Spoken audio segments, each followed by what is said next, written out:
really long. All right. Hello, everybody. Happy Friday. I am Catherine Morgan. I'm the founder of Point A to Point B Transitions. I am a career transition expert and business consultant to consultants. I have been doing this work as a career coach for 11 years full-time through my company and on the side since 1994. So it's been a really long time and I've learned a ton, and I'm going to share what I've learned and what's working for my clients. The good news is the job market is great. My clients are getting dream jobs, super happy. It does take a little different type of job search in 2021 than it did in 2019, and 2020 was just a hot mess, so I'm going to leave that out. But 2021, things are different. Everybody's reinventing themselves. Everybody fell back and not everybody, but a lot of people fell back and said, yeah, you know what? This works for me. This doesn't. I'm never doing that again. I always wanted to try that. So if you're in that place of sort of squishy career transition, or if you were let go in 2020 and you're having trouble getting traction, you are in the right place, because I think I can spark you to think about things a little bit differently and maybe make some forward progress. That said, let me tell you what we're going to cover today.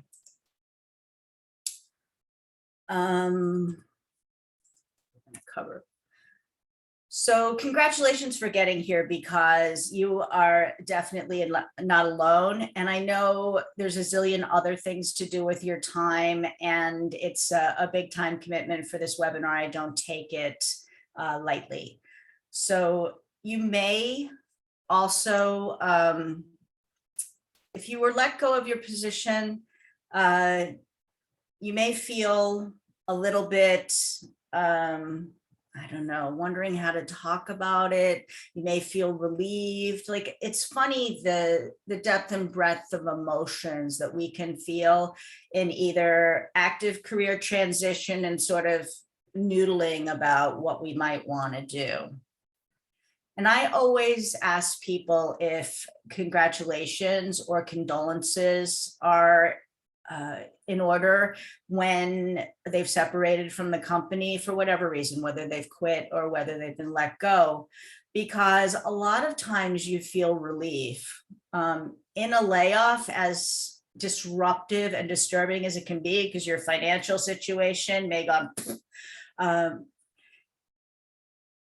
you may actually be relieved. If they were threatening layoffs for a long time, or if you were sort of feeling that, or if your company was acquired, or if you acquired another company and you knew there were going to be redundancies, the fact that the decision has been made and you did the best you could, and bad things happen to good people, but you might feel relief because the decision's made, and now you know that you can and have to go look for a new opportunity.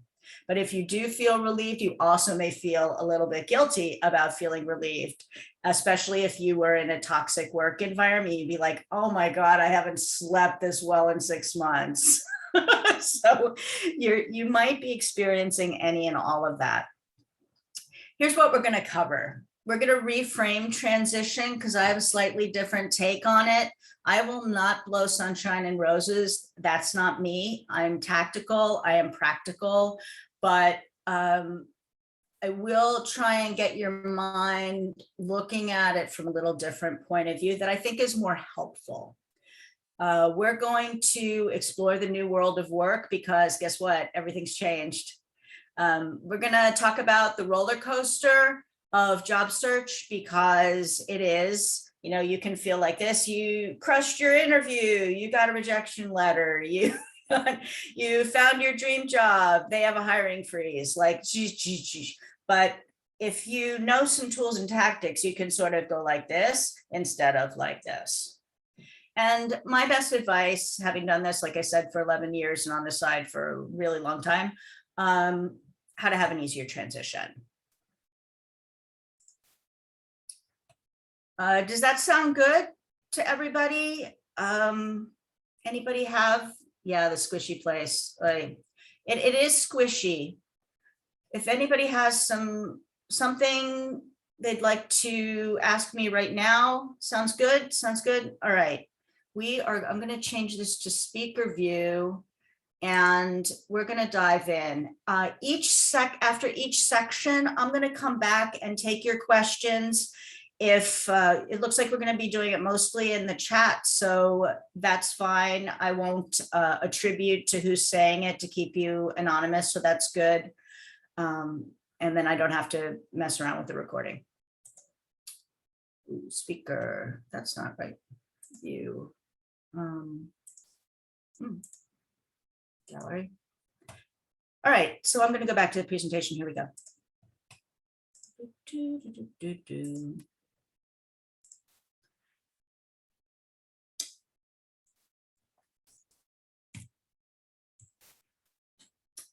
I would encourage you to take time to evaluate. The knee-jerk reaction is, oh my God, I just lost my job, or oh my gosh, I just quit my job. What the heck did I do? And to jump into the logical thing, or like if you were a controller at a manufacturing firm looking for a controller position at a manufacturing firm, and there's nothing wrong with that if that's what you really want to do. But career transition is sort of a hard stop where I would ask you to drop in and say, all right, did I really like what I'm doing? Is there something I'd like to try? Do I want to go to a different industry? Do I want to augment my job function and maybe go to finance and planning? Or, is this really what I want to do? Because when people are not getting traction in their job search, that's one of the places I go and look, which is, are you actually looking for the type of job that you actually want to be doing? And a lot of times people aren't. They're like, you know what, I was totally over that. I want to try something different, or my industry is imploding and I need to reinvent myself, or I'm in my 40s or 50s and I've been doing this for 20 years. I've got all the toys and I want to try something different. So it's a good time to take an inventory of what you liked, what you didn't like, what you want to try, what you want to take forward. And there's always the things that you're really good at that you kind of hate doing. Figure out what those are and don't take those forward. Or if you do take them forward because they're just part of your job, figure out a way to find jobs where that's a minimal part of your job. But the financial thing, whether you have money in the bank or not, being in career transition does take a toll on your self-esteem, at least from time to time. If you were very much identified with your job, which a lot of us are, you almost don't know who you are when you don't have your job. And you need to know that. And you're like, oh, my life sucks. But I'm going to tell you that actually only parts of your life probably suck. And you're like, what does that mean? Because we're more than our career. And especially, someone like me who over-identifies with my career. If I wasn't doing this, I would kind of not know who I was, and I'd have to go to this wheel and say, oh, well, actually, I have more time to do my painting or music, and my fitness has actually been great since the pandemic. I put in some great habits, and some of my relationships have gotten better. Okay, so, my career might be out of whack and my finances may be neat, but other parts of my life may be significantly better. And that gives you a more coherent and factually correct evaluation of your life. Transition is a time of opportunity. If you have been underemployed, because of situation, or actually choice, because you were home with your kids and you needed some flexibility and couldn't take on a big job because you weren't able to put in the hours because your kids were home, no problem. Is now the time where they're grown or bigger or in college that you want to get back on track and you really want to hit the gas? Or do you have some elder care issues or some personal health issues and you need to find work that wraps around your life? No problem. A lot of people come to me in that state. Or do you want to find work that aligns with your values or a corporate culture that's more in alignment with the way that you want to work? If you think that if you like to create long-term value with clients or build deep relationships, you're probably not going to be happy in a company that has transactional relationships with their clients. And there's nothing wrong with a transactional relationship, that certain types of products and services that makes sense.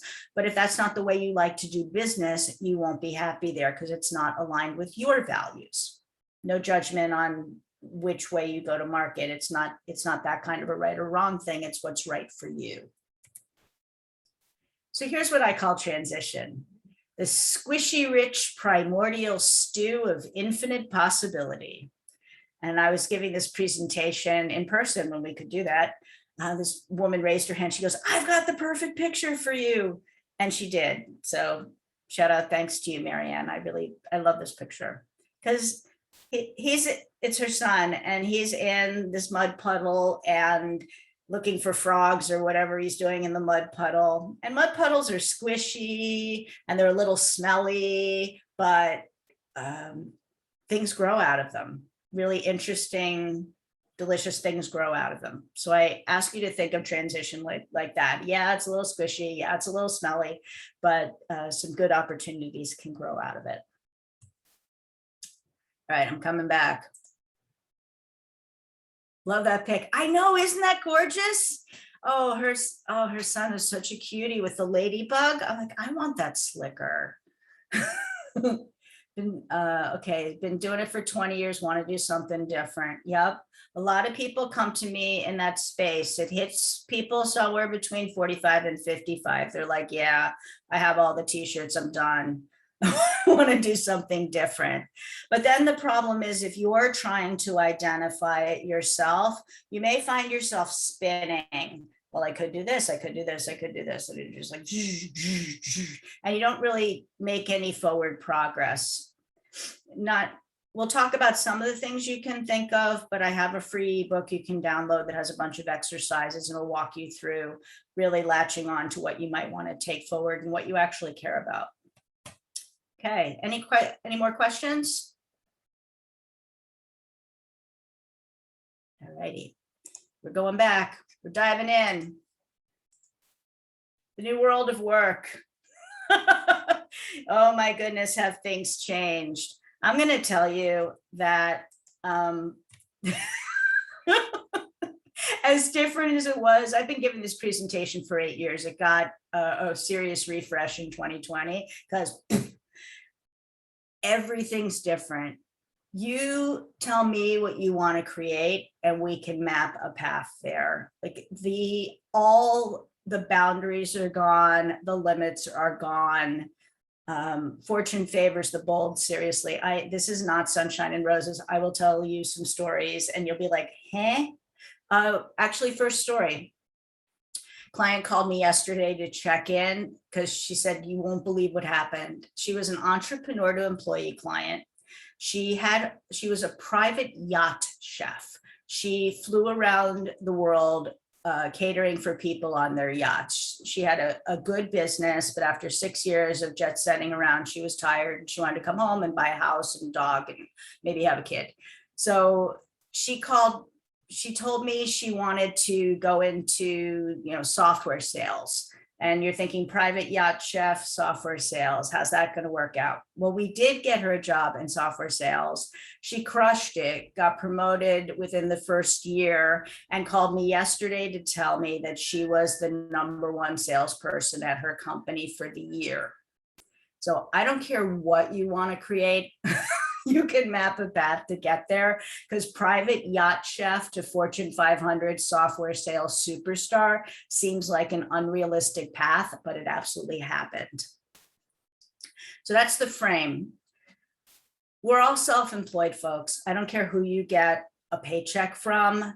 if you think of yourself as self-employed and you take responsibility for your career path, for your learning development plan, for your goals, for finding mentors, for finding online training or certifications, building your network, you can have a way better and easier and more fun time during the world of work. We must constantly build and nurture our network. Your network is your net worth. I wish I'd come up with that. I didn't. I don't know who to attribute it to, but unfortunately it's not mine, but it's true.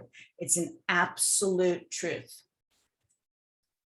So what's your right next step? Once again, this isn't the sunshine and roses edition. What's your overhead look like? What are your expenses? What do you have kids going into college? Is it paid for? Do you have elder care issues? Is that paid for? I mean, people have stuff. So be honest. If you're in a position where you're like, ooh, you know what, I really want to work for a nonprofit, but I can't take a 30% pay cut right now. Okay, so let's figure out how to get you some experience or some of the heart connection with the nonprofit by volunteering to do their benefit or whatever, and get you a job that pays your bills. And then be honest about, has there been a paradigm shift? Travel and hospitality right now, even if you've had 20 years in the industry, you might be looking at other options. I don't have a crystal ball. I can't tell you how this is going to play out, but I'm guessing we're going to have some more shutdowns and we're not quite through this. So you need to know that, manufacturing for a while was in decline. Now it's coming back onshore because of supply chain issues. But be honest, where is your industry? Is it exploding? Is it contracting? And if you're looking to switch industries because your industry is contracted, what's the next one? For example, financial services and healthcare don't seem to overlap, but they're both highly regulated. And that's actually something where you can shift in between those because you can make the case that you know how to work in a highly regulated industry. So think about that. If you're in pharma, maybe the next thing is medical devices. Like, what's the one step out that's maybe doing better than your industry would be a place to look. Another thing that a lot of people do, and honestly, I personally do this, is a job portfolio, which is you do a couple different things to get to the salary level and security you want. I have this business, which is, 80% of my time. And then I do some marketing stuff for one client, and I am the blog editor for 10 years for a New York Times bestselling author. It doesn't pay a lot, but it's easy for me, and it covers all my household expenses outside of rent. Good deal. Additional revenue stream. When my business went in 2020, 1 or 2 months, that was super helpful. So as even in corporate, you may have your main job and a side hustle. You may be building out a company, or you may be doing some freelance work. If you're a good designer, or you like to build websites, or you are a personal organizer, or you have an Etsy shop, this is not unusual. When I first started giving this talk 8 years ago, people would go be like, oh, job portfolio, that's amazing. But you probably have done this or know people who've done it. But I just leave it there, because sometimes that if you're a good time manager, this can be a great way to get the flexibility that you might need for, kids in sporting events, or elder care issues, taking elderly parent to dialysis. And if you want to be a consultant or freelancer, you need to be very honest with yourself about whether you can actually sell the projects, or if you need to go through another company or align yourself with somebody else who's doing the business development and sales, because you're just like, no way, no how, Catherine, I cannot pitch my own business. I'm happy to jump in and work my magic, but I don't want to be getting the business. That's fine. Totally ways you can do it. You can sign up with Aquin or Paladin or Creative Circle if you're a creative or writer or blogger of some kind. There are a million ways that you can use your skills and not have to sell it yourself. You make more money if you sell it yourself. We have a lot more aggravation. So you figure out what works for you. And then there's the connecting to your values. Sometimes you get in an organization and like, wow, this is too much groupthink for me, or this is too political, or this is too competitive, this is too cutthroat. That's not a fit for you, and that's fine. Go find an organization that's more in alignment. Not all of us are money motivated, by the way. I work with a lot of salespeople. They're usually very money motivated. It's a very simple equation. I help them find some opportunity that's going to pay them a lot of money, and they're mostly happy. But not all of us are money motivated. I'm not. I need to build connection and spark people to see possibility. That's what I need to do to be happy, and the money's secondary. Of course, I have bills like you do. You know, we all have bills. And then there's the legacy thing. And the interesting part is have had this conversation with people in their 20s, 30s, 40s, 50s, and 60s. Like it hits you at some point, but it seems to me to be the upcoming working generation is way more concerned with this legacy thing than I saw previously. So what do you, is that something that's interesting to you? Maybe you're like, no, really interesting and getting some money coming in because I only have 2 more mortgage payments in the bank. That's fine. Legacy can be put on hold and you may or may not care about it. Not a biggie. The benefits of being clear about what's important to you and what you want to create is all the noise of job search. Oh my God, there are 100 postings to wade through, or I don't know what search terms to put in, or I don't know where to look. Like once you get this lens, I call it creating your lens. Once you create your lens through which you evaluate what your right next step is, all this sort of falls into place. The way you talk about what you're looking for, the way you reach out to your network, the way your neighbor who's mowing their lawn all of a sudden connects you with your dream job, like it all seems to fall into place. But beware the scarcity mindset. And I don't care if you have money in the bank or not.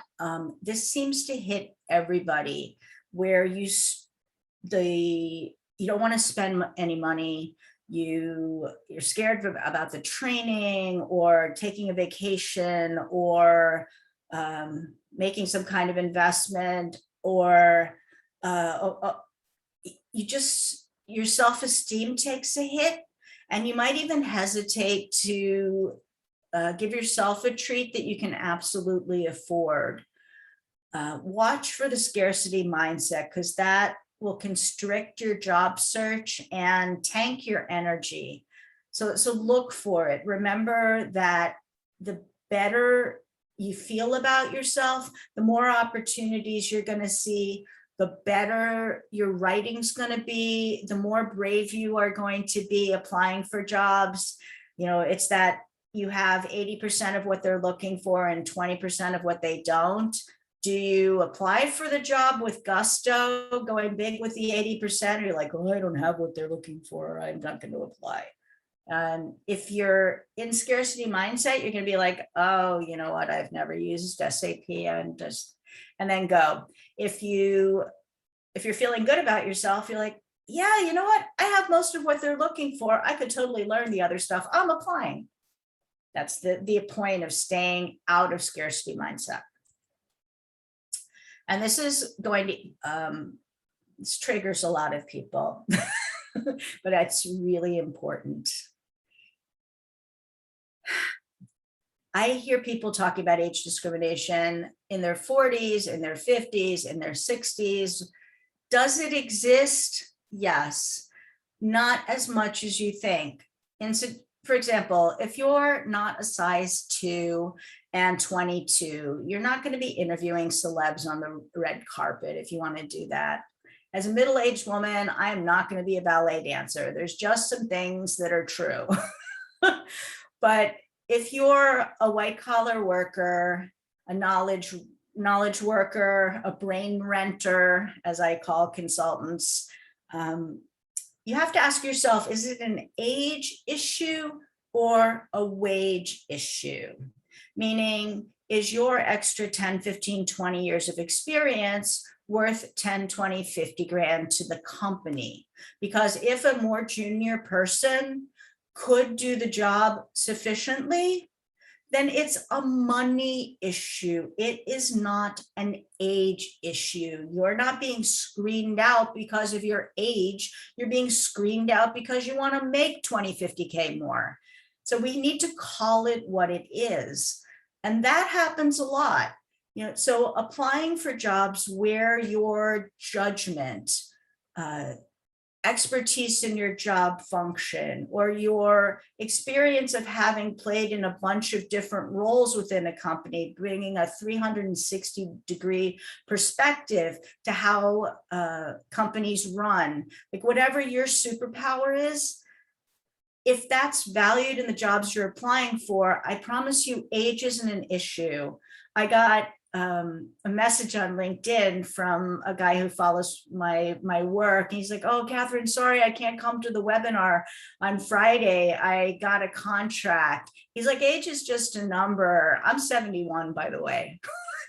And he's a project manager at some, big tech company that in his contract. So it's not an age thing. Although, if you want to work for Facebook or something like that, harder, but I have gotten people in their 40s and 50s into Google, and you can do it. But there's a lot of fear mongering and stupid stuff on the internet about ageism, and it doesn't have to affect you if you apply for jobs for which you are a really good fit and you can make the case that your extra experience is worth extra money, or that you're the candidate to beat and you're fine with whatever the job pays. Totally cool. I've had clients do that too. So you need to check yourself before you wreck yourself, though, because a lot of ageism is self-inflicted. And, feel free to, get mad at me in the comments. I'm okay with it. But if you're going in where you think you don't have to prove yourself like everybody else, you're entitled, you should be grandfathered with some level of respect, that mostly doesn't play in organizations these days. Conversely, if you're going in passive aggressive because you're assuming that there's ageism, or that you're going to be screened out, or you're not really okay with your boss being 15 years younger, or the CEO being 25, or whatever your thing is, the passive aggressive, I can tell you what to look for. And if you're getting through the first round of interviews, but not getting to the second round or third, this is where to look. The passive aggressive thing in women is in the mouth. It's a pursed lips and a body language of the corners of the mouth with a tightness. For men, they're not actually doing this, but the energy of it is like this. They've got their arms folded and their shoulder cocked back, saying like, prove it to me, or what do you know, or talk, basically sell me on it. And we can fix it really quickly. If you think that's what's happening with you, in about 25 minutes I can teach you how to fix that. But this is what's really happening in a lot of ageism situations. By the way, if any of you are on the younger side, and this happens all the time, you assume that people like me, I'm 59, don't know technology. You might be wrong. A lot of us are super geeked out about technology. Don't make that assumption. Don't do the equivalent of okay, boomer. Okay. All right. So who did I trigger? Oh, let's see. Your network is your net worth. I know. I wish I had said that. Your brother-in-law has been out of work for almost 2 years. He's in oil and gas. Yeah. So he needs to reinvent himself. Depending on his job function, maybe he takes his job function to a different industry. Totally doable. I had an oil and gas client who went into financial services because he was in business development. He just flipped into that. There are other things to do, but we get in this tunnel vision that we can't reinvent ourselves. If your brother-in-law is interested in some emerging technology, AI, VR, augmented reality, or whatever, it doesn't matter. If something's emerging, other people don't know a lot more than you do. You can dive into, training, read up about it, take some courses on Coursera, and look like you're conversant in it really quickly, and nobody's ahead of you. Can I talk about another question in the chat? Can I talk more about other people selling your product project? Sure. I think you said something about eggplant. Oh, Aquint. Aquint, Oh, okay. Aquent, and Paladin and Creative Circle are just three of the companies for like graphic designers, marketers, marketing communication, web development, that type of thing.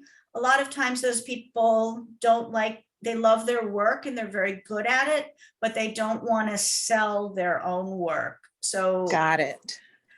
It's just a question of, and any type of consulting or brain renting, if you're really good with QuickBooks and you want to help small businesses keep their accounts up to date, that's you can do that. Like, you can do anything on the side, but you need to know whether you're an entrepreneur out selling your business. For example, I've tried to put my resume development services up on things like Upwork or whatever the platform for those types of services is, du jour, Thumbtack. And they squish the prices though. So what I get for a resume that I find on my own, I get a fraction of that through their site, and I'm not willing to do that. So I'll go out and sell my own work. But if you're not the type of person, you're like, no way, no how, Catherine, I ain't doing that. No problem. Then go through somebody else, or align with another small business owner who says, you know what, I need some help, but I have no business. Then I get 3 clients all at the same time. Can you just be like my bench, where if I have extra work, I can throw it at you? And depending on your situation, you may be like, sure, I got time. Or you might be, I have extra time outside of my work and I could use the extra money in cash. So, whatever is right for you. Okay, thank you. You're welcome. My pleasure. What are some tools that can help find an abundance or at least enough mindset? Ooh, that is a delicious question. You can go to Marissa, Marisa Peer, Peer on YouTube, and look, I Am Enough. And she has a whole book, a course, a movement all around I Am Enough. That's a really good place to start. Mel Robbins, all her work around that is they're fierce, fabulous, super smart, fun women. I think you would like them. So I'd recommend following them. Oh, Dr. Christine Neff's Self-Compassion. Okay, perfect. I love when people know stuff that I don't know. All right. Any questions about the age thing? That usually makes people want to throw stuff at me. So I like doing this talk virtually. No, you're going to go with me on the age thing. I did a bigger section of that last week, and some guy stopped me. He's like, Catherine, if I only saw the age issue, wage issue slide, that would have been a good use of my time. That just totally shifted everything for me. I'm like, yes, webinar win. All right, we're going back. So let's keep you off the roller coaster, or just make it the kiddie version. There are emotional ups and downs in job search. Understandably, it feels personal. It is very personal. It's you, but it's helpful if you look at you as a product. If you've ever been in sales, I don't know about, I've sold some things that were a little sketchy, not because I didn't know that going in, but when I got in there, I'm like, ooh, that's a little sketchy. But I was really comfortable selling me as a product because I knew I would go in and do a good job. You will have good days and bad days in job search. It is inevitable.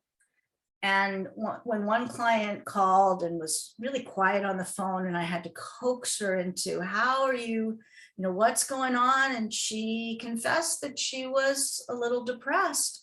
And I burst out laughing, not because I wasn't compassionate, not because I didn't want to be of service to her, but that she felt like sticky and a little shamey about being depressed sometimes in job search. I'm like, hello, job search. She'd been in her company for, I don't know, almost 20 years. She'd worked her way up from executive assistant to VP of marketing. A new regime change came in, meaning the C-suite and CFO, COO all switched, and they wanted to bring in their own people, and she was out. No fault of hers. She'd done a great job and had a brilliant career. The flip side is, especially as we're coming off the summer, you may have spent a lot of time having fun, being in the garden, enjoying, being outside, seeing some music, going to the pool, and not doing much in job search, and you're beating yourself up a little bit. So you may feel a little guilty about not focusing on your job search. If any of you are having a hard time during this job search, either because of a bad business breakup, an awkward layoff, or being a long time in transition, it's helpful to think of it that something did die and to grieve it appropriately. And look up the 5 stages of grief, the Kubler-Ross model, which is denial, anger, bargaining, depression, acceptance. And they're not linear. You'll bounce around like a ping pong ball. But if you know that there's a process and you know that you're not crazy and that you will eventually get out the other side, it can make you a little kinder with yourself if you're having a really hard time. And please know you're not alone with that. A lot of people have a really hard time, and they don't feel like they can talk about it, and they don't feel like they should be feeling like they have a hard time. And it's like, So how do you stay out of the dips? And it's super simple. The best way to stay out of the dips is to do something every day to move your job search forward. If there are days when you can't get out of bed, that's fine. Do one thing, send one email, make one phone call, apply to one job, just do one thing. Because you don't want to wake up the next day and feel like you did nothing the previous day and be beating yourself up for not making any progress.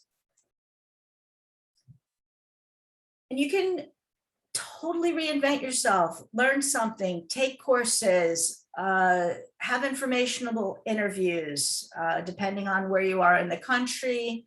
Maybe you can shadow people in their job, volunteer, consult. It's good to have stories to tell in interviews. I actually got on my soapbox and said that hiring managers should stop asking people how they up-leveled their skills or whatever in 2020, because you may have lost family members. You may have been very sick. You may have a lot of terrible things could have happened in 2020, and people shouldn't be asking that question, but they are. And if you did something, if you learned something, if you helped your brother-in-law launch a business, if you built an Etsy shop, if you learned a language, if you got back to your guitar or whatever, it doesn't have to necessarily be job related. If you just feel really good about helping your 4 kids do online learning, so be it. Just say, I feel really good about that. It was really challenging.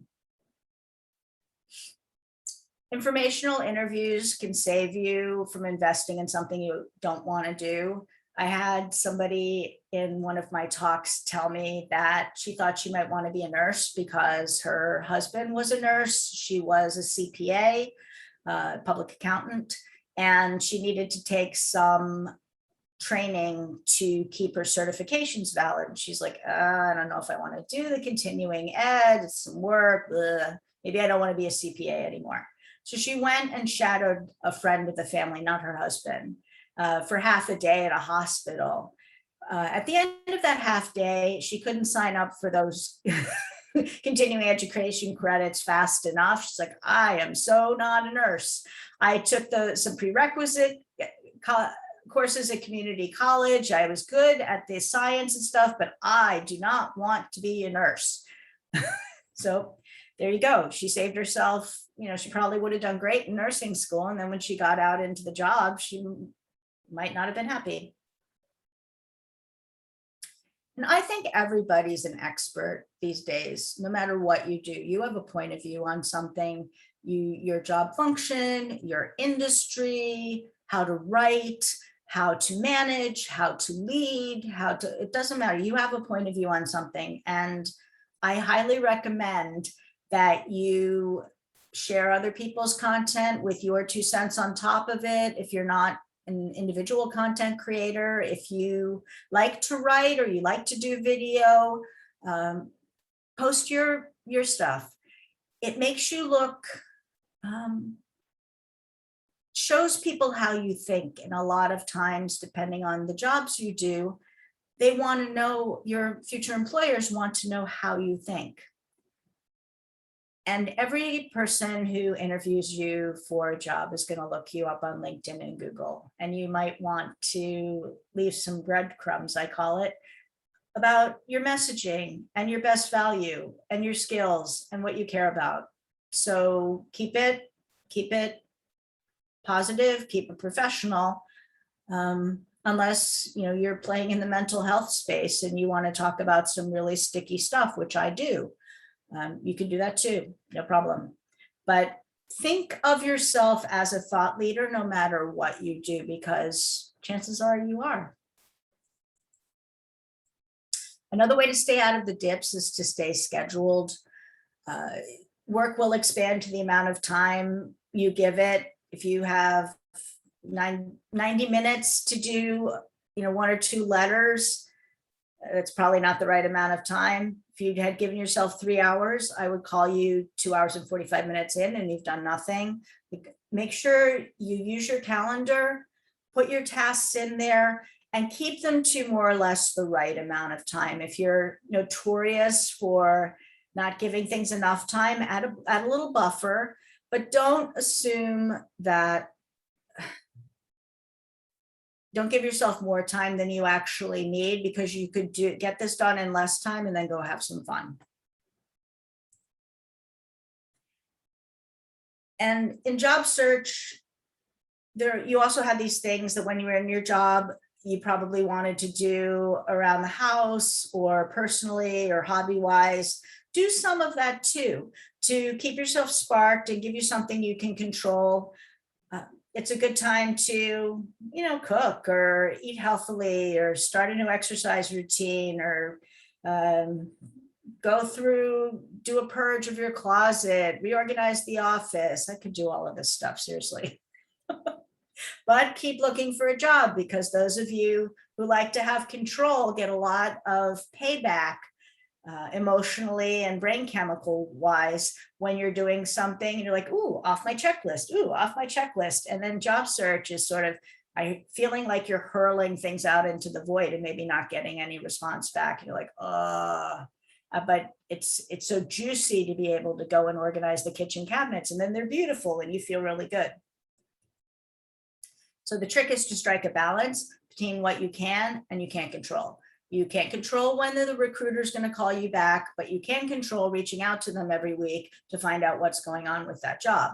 You can't control a company responding to the resume you submitted, but you can try and network in, find somebody in that job function, try and find the hiring manager, try and find somebody in HR and network in. So watch the balance of what you can and can't control, because that helps you stay a little more sane through a relatively insane process. Let's talk about overwhelm. Overwhelm isn't what you think. Overwhelm is caused by not knowing what to do. not by having too much to do. So when you were working and you got the kids' lunches out and you got everybody to carpool and you got this and that and you did laundry and you worked out and then all of a sudden you're not working and you can't seem to get anything done and you're utterly overwhelmed. Flash back to the times when you actually had a ton going on and you got all of it done. It's not the quantity of stuff you have, it's not knowing what to do. So when you find yourself sinking into overwhelm, say, all right, what 3 things do I need to do today? And write them down and do them. And watch for avoidance behaviors. Everybody has them. Take the car to the car wash or for an oil change, do some laundry, organize your closet. That's a big one for a lot of people.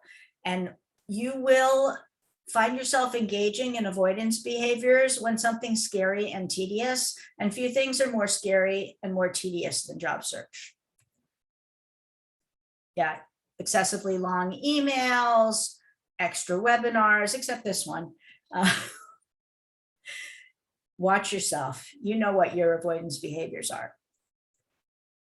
And then you need to sync your expectations. You might think, I just sent all these resumes out and it was already been 2 days. I should hear back. No, it's going to be 2-3 weeks, maybe a month. Sorry, that's what it is. You need to manage your expectations for how many resumes you need to send out, how you need to allocate your time to get results.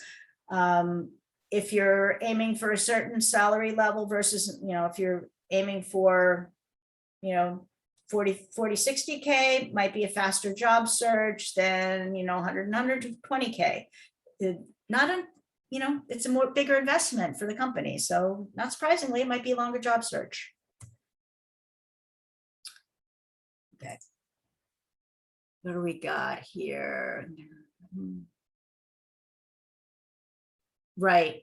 Overwhelm. That I fell off my chair. It was a throwaway line on a webinar I was sitting in by one of my mentors. And I'm like, oh my God, that's it. I'm overwhelmed because I have no idea where to start. Not because I have so much on my plate. That reframe did everything.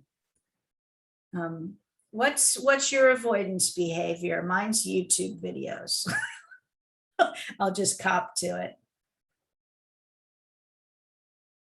I know that if I get on YouTube, I've lost 30 minutes. What's everybody else's time suck?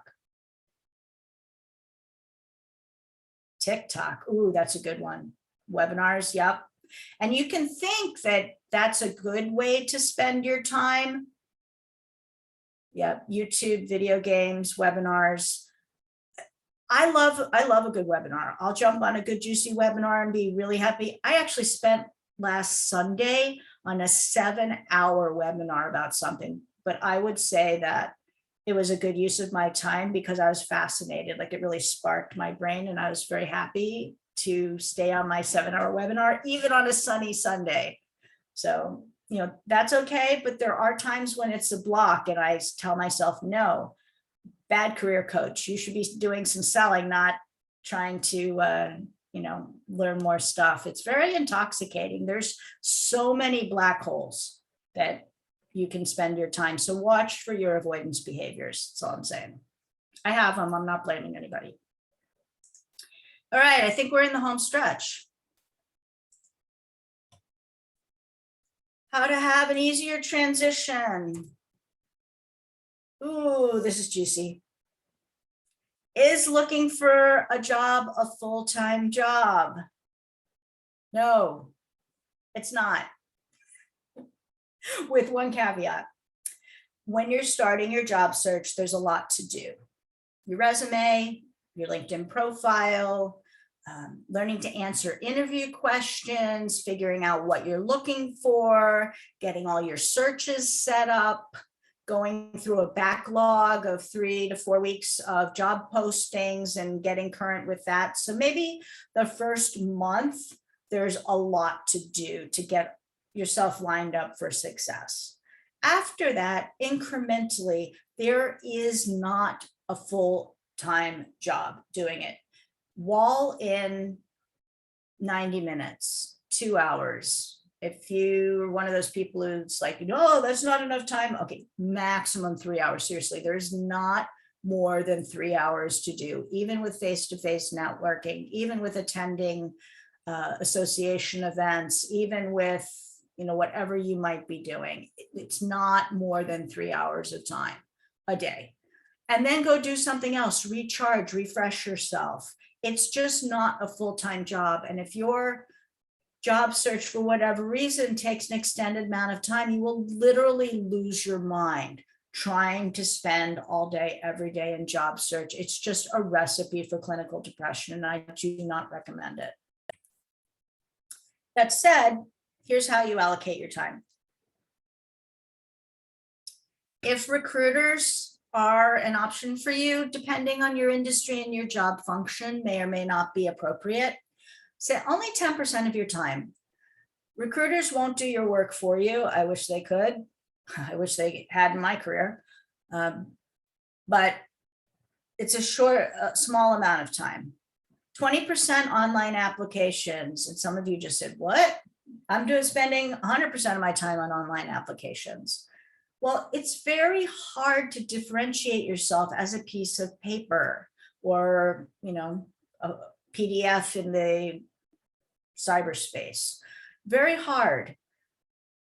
If you're a round peg, round hole candidate, meaning you were a pharma sales executive to pharma sales executive, okay, that could work very well for you.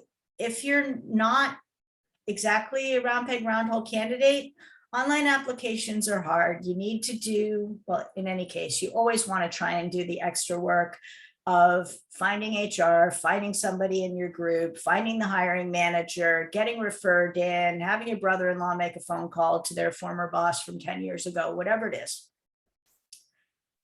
30% of your time networking with new people and groups, people you don't know, basically expanding your network. So it might be around your job function. If you're a coder, there's all sorts of coding. If you're interested in AI, there's AI affinity groups. If you're interested in nonprofit administration, there's organizations for that. If you're into nonprofit funding, there's stuff for that. If you're marketing and you do events, marketing profs, if you are like whatever, there's affinity groups and meetups, depending on where you are in the country. Face-to-face may be an option. Virtual is probably the norm. So, but go meet people in your job function, in your industry, in something you're interested in. You just never know where the lead's going to come from. I've had people get jobs because they struck up a conversation with someone in jury duty and they ended up working for them. I've helped people get jobs, joined the community tennis team and got access to a high-level Silicon Valley executive that they never would have had a shot at getting into that company, much less having a conversation with that person. You just never know where your opportunity is going to come from. And then 40% of your time is networking with people you know, people who've worked with you in the past. Do not feel squishy about reaching out to someone you haven't talked to in 5, 10, 20 years. I have yet to have somebody get shut down for it. People may or may not respond because they may or may not have seen it, or it may have hit them at a bad time and they meant to respond. Don't spin a story around it. But most times when people reach out to people they haven't spoken to in a long time, I reached out to an old boss I hadn't spoken to in 20 years. They're thrilled to hear from you and can be very, very helpful. And let's talk about the story you're making up, because in job search, you are going to be tempted to spin a story, and our brains are programmed to do this. We don't like ambiguity. We like certainty. So much of the job search process is uncertain. We don't know why we weren't picked. We assumed that it was because we tanked that one question. We sent our thank you note 48 hours after 48 hours instead of 24 hours. That one person had a weird look on their face. Like, we're going to just grasp at things and be certain, absolutely certain, that that's the reason we didn't get picked. And I'm going to tell you, there's a hiring freeze you didn't know about. They picked somebody's brother-in-law. They put it off till Q2. They like, you don't know. So you just have to get really comfortable pulling yourself up and saying, what do I actually know about this? I know they didn't pick me. I know that it was a form letter. I know that I made it to round 3 and I was a finalist. Okay. So if you told me as a career coach that, I would say, great, your messaging worked. You were a viable candidate. They took you seriously and you made it to the finals. If they didn't pick you, that's a coin flip. You don't know why they didn't pick you. And it has no bearing on your viability as a candidate within that company for another job or in another company. But you're going to spin a story that with no data points that it was whatever. And if I come at you, you're going to be like a dog with a pull toy going, that's a story, that's a story. No, it's not. Could be anything you don't know. And we hate that. You, me, everybody, we all hate that. On the squishy side of things, bad business breakups. If you had a fight with somebody and said, forget this job, I quit, and flamethrow your way out the door, it happens. If you were in a toxic work environment and were fired by a crazy boss, if you were in, there's so many ways that you can have a bad business breakup. If you were there for 14 years and you just feel really angry that after 14 years of service, you were fired by email, there was no personal touch, your compensation package wasn't what it should have been, and you're angry or you're sad or you're, whatever you're feeling, confused, take some time to get your head back in the game, to remember your value, to feel good about yourself, to remember the good work you've done, to get your head in the game. Don't immediately reach out to people and burn through your network before you've gotten, this back online and before you've gotten your talking points. Because the way you get good benefit from networking and talking to people is having a very clear ask. If you're one of those people who said, I network and I get no value, it's actually on you because you haven't given somebody something that they understand so that they can help you. A good networking ask gets somebody thinking about their connections and wondering who they can connect you with. My friend, Steve Woodruff, calls it a memory dart. So it's like, and hitting the bullseye and somebody remembers exactly who you are and what you're looking for. If you're not ready to have conversations, don't force it. It's not helpful. Let's just put it that way.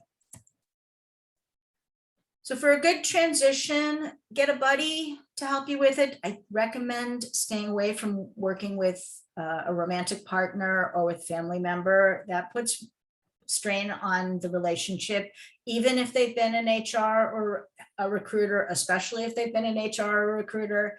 They get somebody outside who you don't feel like you have to impress, who you don't have another type of relationship with. Join an accountability group. I started a coaching group in March. It's been a blast. People really like it. Hire a coach. When you should hire a coach is if you're thinking about a complete overhaul of what you want to be doing, or if you've had a perfect storm of icky stuff going on in your life or still going on in your life and you need someone to help you manage your life and your career job search, that's a good time to think about hiring a coach. There are also a bunch of faith-based or nonprofit job search ministries or job search networking groups available, very, very reasonable investment. And maybe that's the help that you get. You get the community, you get the networking, you get some coaching. Depending on what you're looking for and what your situations are, that might be all you need. I know this sounds like I'm a school mom, but please, for the love of everything, don't answer stuff from your phone. You don't see the typos in it, and autocorrect has a strange sense of humor. Ensure that your browsers and emails and everything has spell check. And please, you can I get typos in literally everything I receive from people these days, and it makes you look sloppy, and it's just an easy thing to fix. Become a connector, meet people, connect people, be helpful. It's good karma, and you never know who's going to then connect you. Do online postings, but don't think that's the only thing you have to do.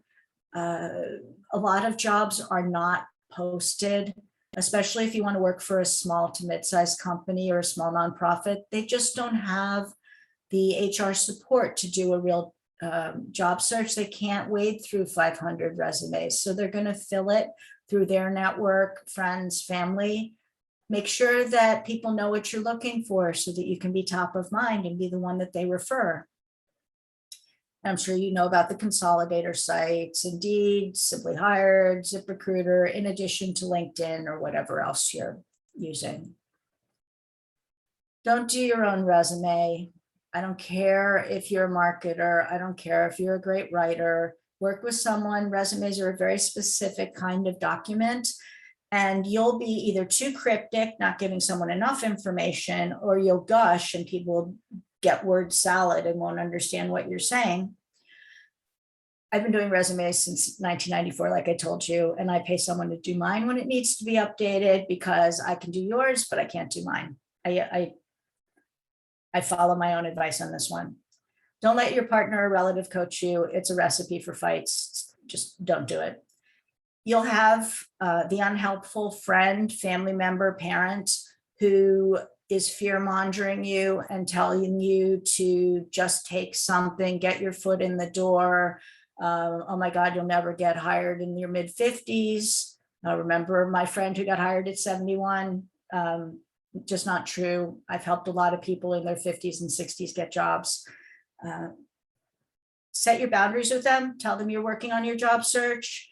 Tell them you'll be happy to periodically update them on your progress, but their information and opinion is not welcome at this time. Seriously, set some boundaries. Oh, and the other boundaries you might have to set is if you're the one out of work and everybody's throwing their stuff to pick up their kids, or, you know, do the extra stuff with the parent because you're the one out of work, watch out for that, because, you know, it all gets bundled on you because you have so much time. You're like, no, I have to be looking for a job. So my best advice, evaluate all of your options. And you have options. There are possibilities. If you can't see them, reach out to me and I will help you figure them out. Make the most of this time. Do your job search, but also do a lot of stuff. Get back to something you love, explore, have conversations, do something that's been on your project list that you never had the chance to get to, reconnect with friends and family.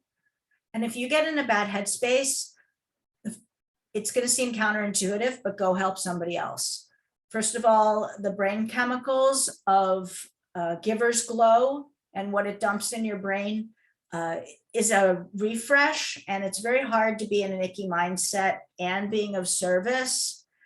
And also, when you see somebody else's problems, if you're jumping in on a personal level, most times you'll go back and say, yeah, you know what, their problems, I'll keep mine. Mine are awesome.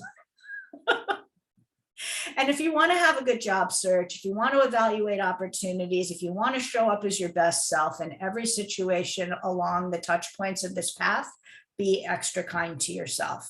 Self-care is not self-indulgent. Self-care is critical for professional success over the long term. I did a TEDx talk on this. I mean it from the bottom of my heart. That is my best advice.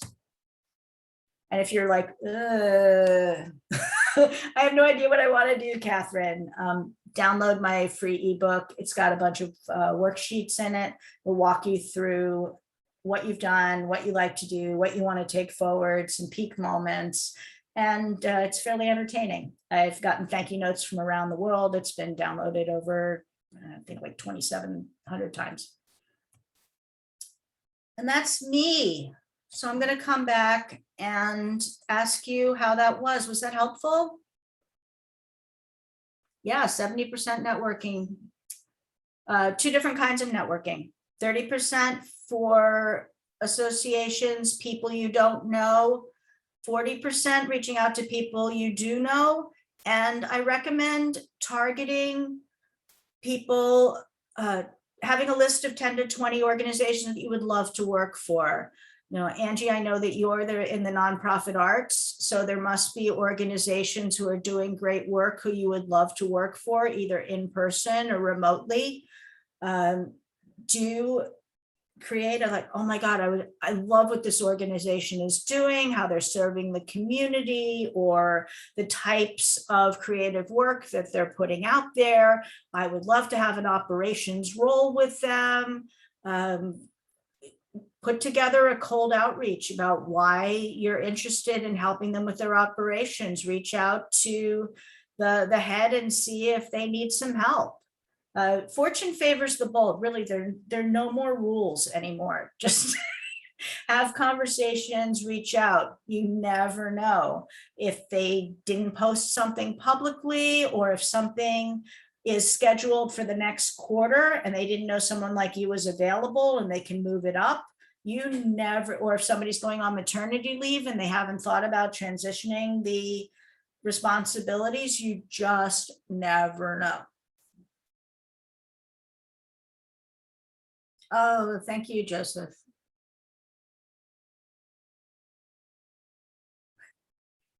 Employee to employee. Reinventing. Yeah, everybody's reinventing themselves now. Everybody, even if they decide to go forward doing more or less the same thing, people took stock and said, is this what I really want to do? Is this how I want to be spending my time? Am I overworking? Do I want to retool? Do I want to do something on the side? Yeah, everybody's rethinking it. So it's just not that interesting a story. You don't have to feel that you're the only person doing it, because pretty much everybody's doing it, I can tell you. All right. Thank you, everybody. I really appreciate your time today. I will turn off the recording, and if anybody has any questions that they didn't want recorded, I'm all yours.